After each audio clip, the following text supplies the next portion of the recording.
frequency required to just emit out electron from the metal with zero kinetic energy. So that is threshold frequency. Now here you write down one point. Required to just emit electron with zero kinetic energy. Electron बस केवल निकलना चाहिए, उतनी energy, उतनी जो frequency light की है, that will B threshold frequency. इसमें यस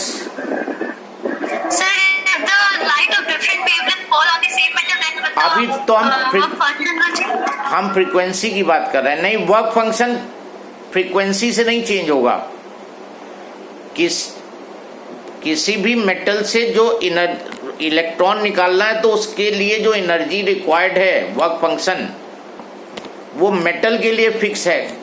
लाइट अगर डिफरेंट एनर्जी की इंसिडेंट करोगे तो इलेक्ट्रॉन की काइनेटिक एनर्जी में चेंज आएगा, उसकी वर्क फंक्शन फिक्स होगा.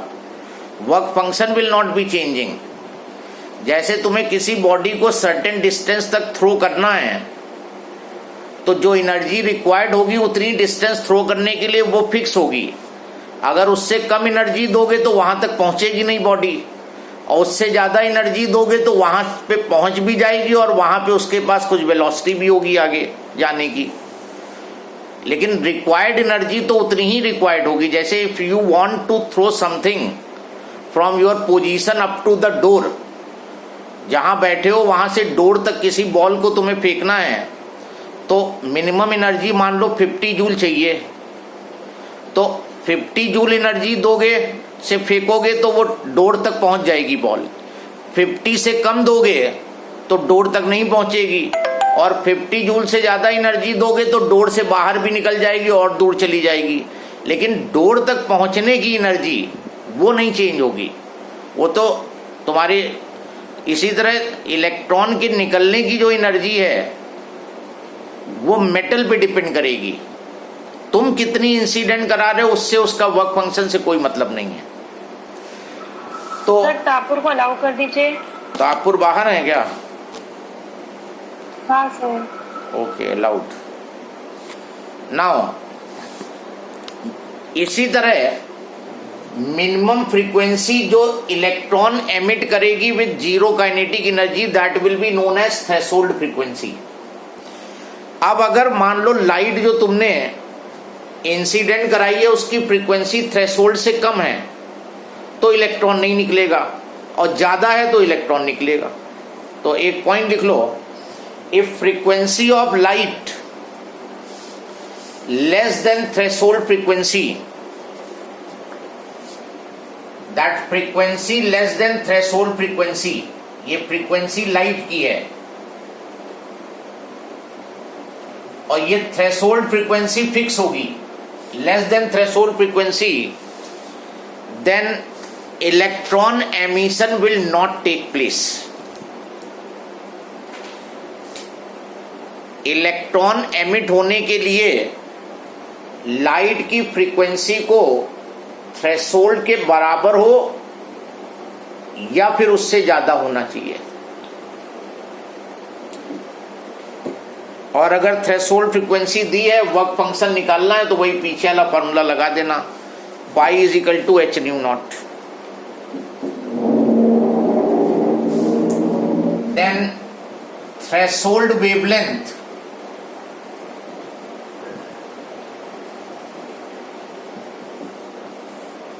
ये लैम्डा नॉट से डिनोट करोगे. फ्रीक्वेंसी और वेवलेंथ जो है आपस में इनवर्सली रिलेटेड होते हैं. Nu is equal to c by lambda. Frequency and wavelength are related inversely. If wavelength is more, frequency will be less and vice versa. तो यहां पे क्या होगा, the maximum wavelength, definition write down, the maximum wavelength of light which will just emit out electron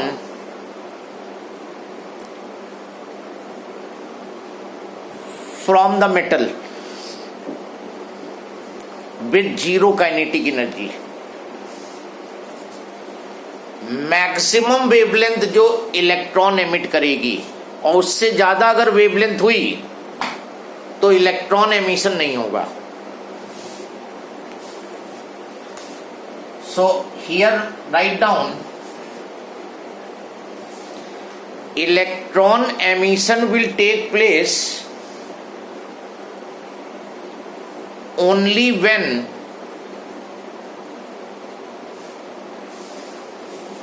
wavelength of incident light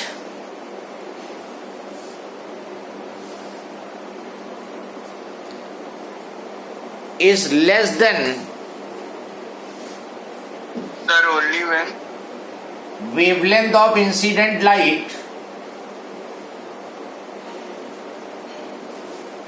is less than threshold wavelength. Wavelength of incident light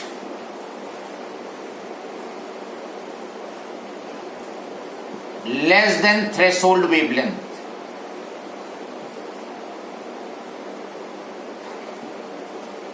electron emission होने के लिए less than threshold wavelength होना चाहिए। जी sir.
तो अब बहुत brief में देखो, ये पॉइंट बहुत क्लियर होने चाहिए।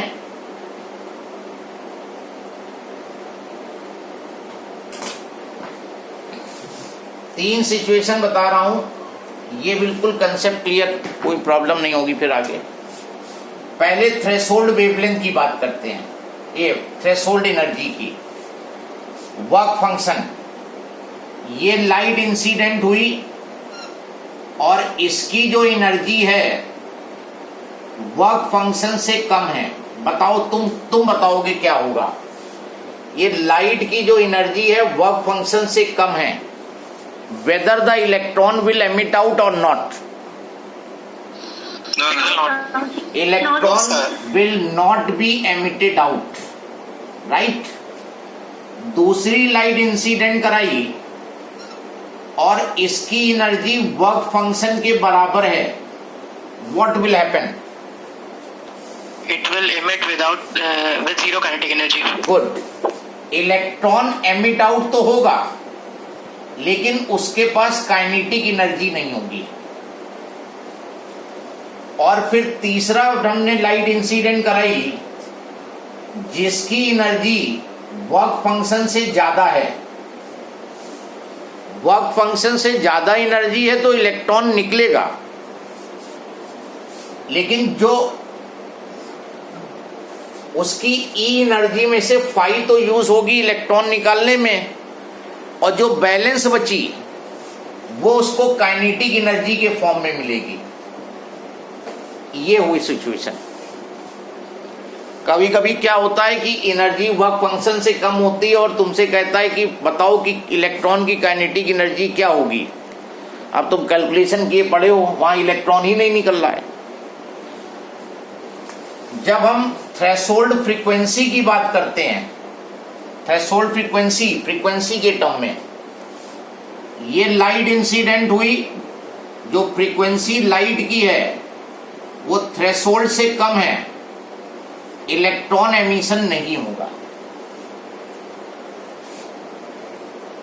थ्रेशोल्ड के बराबर फ्रीक्वेंसी है, इलेक्ट्रॉन एमिट होगा, लेकिन काइनेटिक एनर्जी 0 होगी।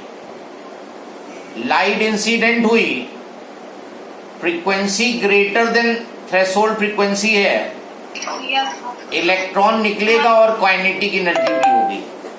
ये फ्रीक्वेंसी के टर्म में हो गया। अब वेवलेंथ के टर्म में आओ।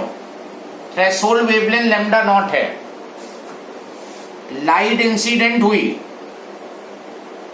Wavelength less than lambda naught है। लाइट की वेवलेंथ जो है थ्रेशोल्ड वेवलेंथ से कम है, बताओ क्या होगा?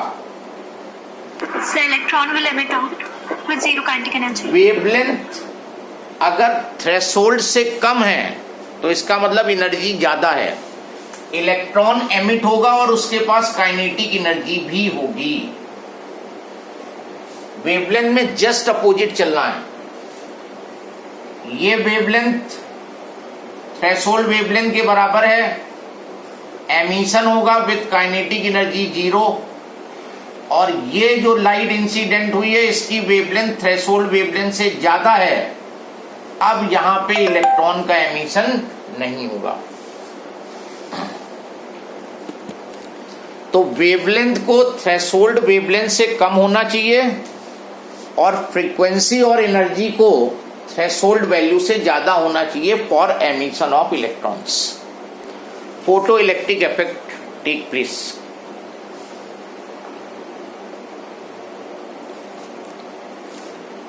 ये समझ लो पूरी थ्योरी है चैप्टर की।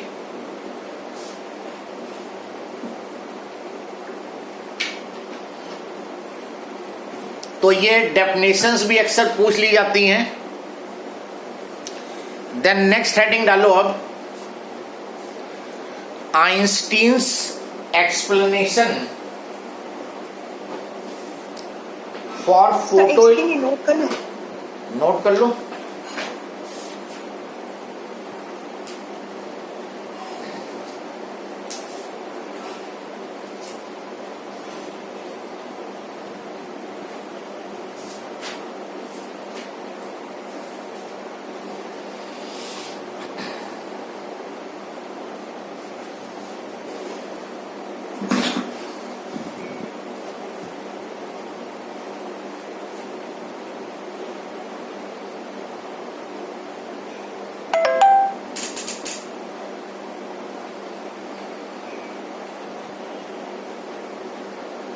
Yes, sir. Einstein. Einstein's explanation for photoelectric effect on the basis of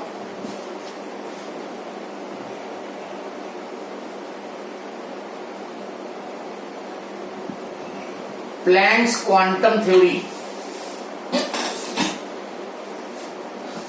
Einstein's explanation for photoelectric effect on the basis of Planck's quantum theory. On the basis of Planck's quantum theory, Einstein explained the phenomena of photoelectric effect. First point, write down. Light is in the form of small energy packets. Light is in the form of small energy packets or energy bundles.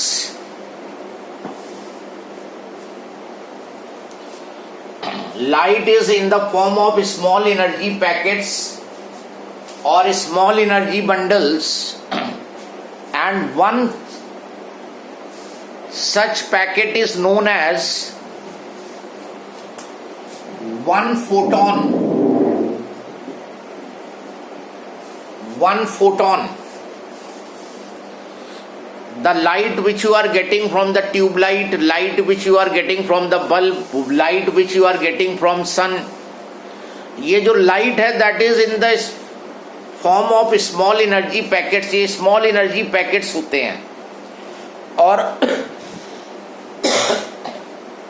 एक energy packet को एक photon बोलते हैं. और जैसे मान लो bulb से तुम लाइट ले रहे हो, when you are taking light from the bulb, तो बल्ब से बिलियंस ऑफ फोटॉन्स निकल के आएंगे. So energy of one photon, energy of one photon E will be equal to H into nu. जो एनर्जी फोटोन की गिवन होगी that will depend upon frequency of the photon. Greater the frequency of photon, greater will be the energy of photon. H यहां पर Planck's constant, जिसकी value होगी 6.6 into 10⁻⁻34 joule second. And new is the frequency of light. Higher the frequency, higher the energy of photon. You have light of different colors: violet, indigo, blue, green, yellow, orange, red. तो violet light के लिए frequency सबसे ज्यादा. So for violet color of light, energy of photon will be maximum. Red के लिए visible region में least.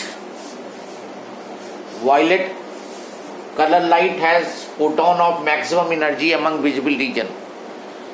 Red के लिए मिनिमम होगी. Now as you have red, nu is equal to C by lambda. Frequency और wavelength में relation. C is the speed of light and lambda is wavelength of light. So E will be written as hc by lambda.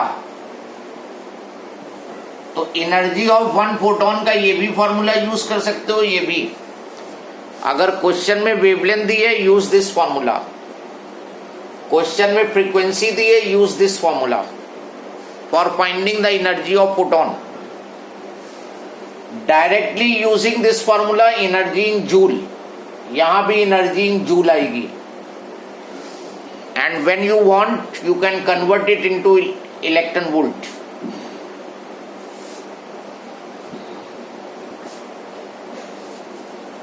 Then energy of n photons, अगर मान लो total n photons emit हो रहे हैं, तो total energy will be NH nu. और E total is equal to NSC by lambda. ये total energy के लिए फॉर्मूला यूज कर सकते हो.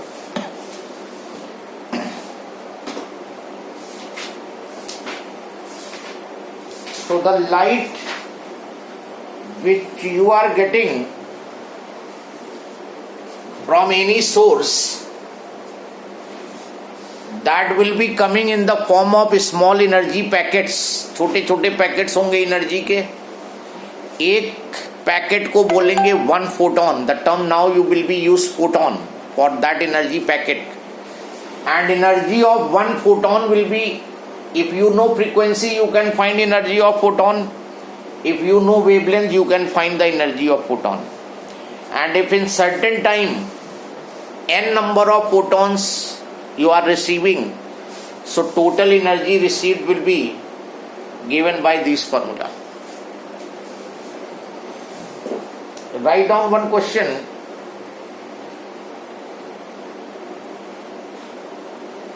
a certain spectral line has wavelength 4000 angstrom.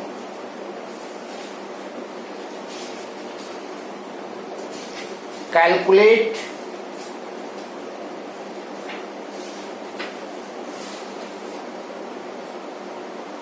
the frequency and energy of photon associated with it. Frequency and energy of photon associated with it. That simple question. Wavelength 4000 angstrom.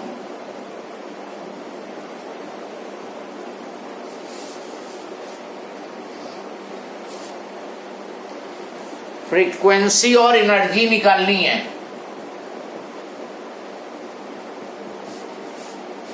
And H value will be given in the paper. Yes, you can find. Frequency कैसे निकालोगे? Nu is equal to C by lambda लगा दो. अभी बताया था मैंने formula. What is the relation between frequency and wavelength? So frequency C by lambda और speed photon की 3 × 10⁸ लाइट है. लाइट की स्पीड और लेमडा इसको मीटर में कर लेना. 4 × 10⁻⁷ मीटर. तो 0.75 × 10⁻15 हर्ट्ज या पर second, what ever you like. तो 7.5 × 10⁻14. Am I audible? Yes. Yes, sir. Okay. Then second Yes, part. sir. Second part you have to find energy of photon. Either you apply now frequency you have, या तो h new लगा दो या sc by lambda लगा दो, कुछ भी लगा दो. सेकेंड पार्ट में एनर्जी इधर you calculate by h nu और you calculate by sc by lambda. Any one formula you can use. H value you have and frequency you have from here. या ये लगाना है तो hc by lambda लगा दो. और ये जो एनर्जी तुम h की वैल्यू SI में लोगे, फ्रीक्वेंसी SI में है तो जूल में आएगी. And you calculate the answer both in joule and electron volt. दोनों में बताओ आंसर.